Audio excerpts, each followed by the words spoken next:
So I had an epiphany today, and I feel like I have to share it with you guys. So my family is in a season of really trying to slow down, spend our time and our money more intentionally, spend more time together as a family, and prioritize the things that like really matter to us while letting go of the things that really aren't that important or aren't adding anything to our lives.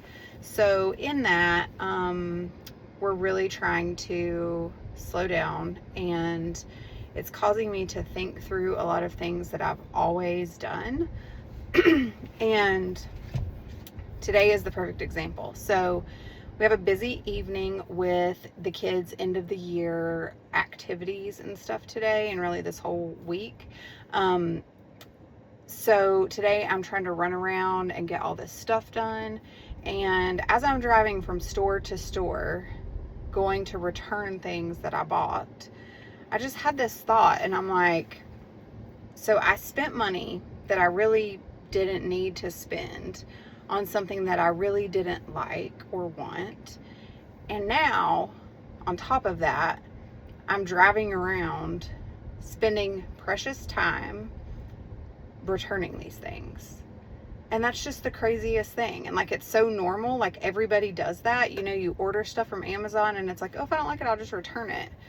And I'm not the type to forget to return something. I will always return it. But the fact that I'm spending half a day running around to different stores to return things that I probably shouldn't have ever bought in the first place is just like, wow to me. Like, what else could I have been doing with half of my day? And my kids after next week are going to be out of school for the summer. And then next year we're homeschooling. So they're going to be home and with me a lot. And the last thing I want to do on like a perfectly good day to do any other thing is to throw the kids in the car, load them up, and drive around and make 100 stops trying to just run this rat race. It's like the opposite of what our family is trying to accomplish. So whereas I can't like keep these things and not return them because I just can't do that, I'm also like, this is such a bummer that I'm spending a whole 3 hours or whatever running around to this store and that store to return stuff that I bought that I didn't even want. So I just say that to like remind people and remind myself that, you know, it seems like the normal thing to do is to just click order on Amazon and it's at your door tomorrow, or go into a store and buy stuff and think, oh, I'll just return it if I change my mind.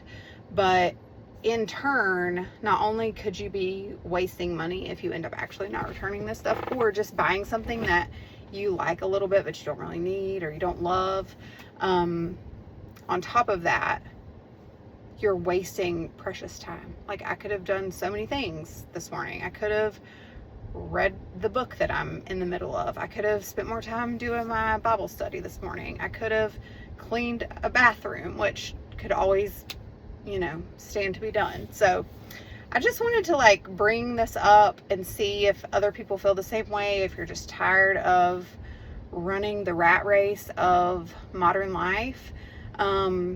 Our plan is to really intentionally try to slow down going forward and just use our lives better. More stuff doesn't always mean more happiness. In fact, it usually doesn't. And yeah, we're working on budgeting so that I can work less, so that I can be with the kids more and my family more. So I'm really trying to make intentional purchases in that area too. And we've budgeted for years. Like, we cut out all the like crazy unnecessary stuff many years ago. So the things that we're cutting out of our budget now are like not like the big stuff, because we've already done that and we've lived that way for a long time.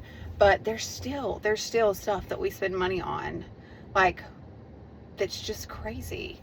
One example, and people might think I'm crazy for doing this, but we have a golden doodle, and he was an expensive dog when I bought him. What I didn't really think through was the fact that he needs to be groomed like every month or 6 weeks.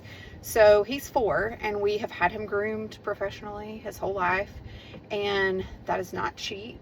In my area lately, the prices for grooming dogs has gone up and got significantly more expensive, which is fair. Like, the people grooming the dogs are living in a higher, you know, everything's more expensive for them, so it's only fair that they charge appropriately for their time. But I ordered the equipment to try to groom my dog myself.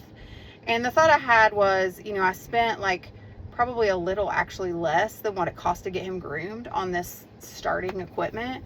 And if I can do the job, and maybe it's not perfect, like, that's not the end of the world. I can practice and get better. And like, he's a dog, like, his hair's gonna grow back. It's not that serious. And it's gonna save us, like, I mean, we're spending $130 every 6 weeks plus a tip. So, I mean, it's a pretty decent amount of money. And like, while we're going through our budget trying to find corners to cut, like, that one was like, well, we have to get our dog groomed. And then I had this thought, like, but do we? Like, is there a reason that I can't groom the dog? I've watched some videos. I'm motivated. I'm ready to go for it and try it. And if his hair looks terrible, he's a dog and it will grow back. So it's really just not that serious. So, yeah, I'm sure other people are in the same situation, whether like you're trying to change your lifestyle or like the world has just become more expensive and you're trying to find ways to save money. But that's what I'm all about right now. I would love for you to follow along for more of this kind of thing going forward. And I hope everybody has a great Wednesday. Bye.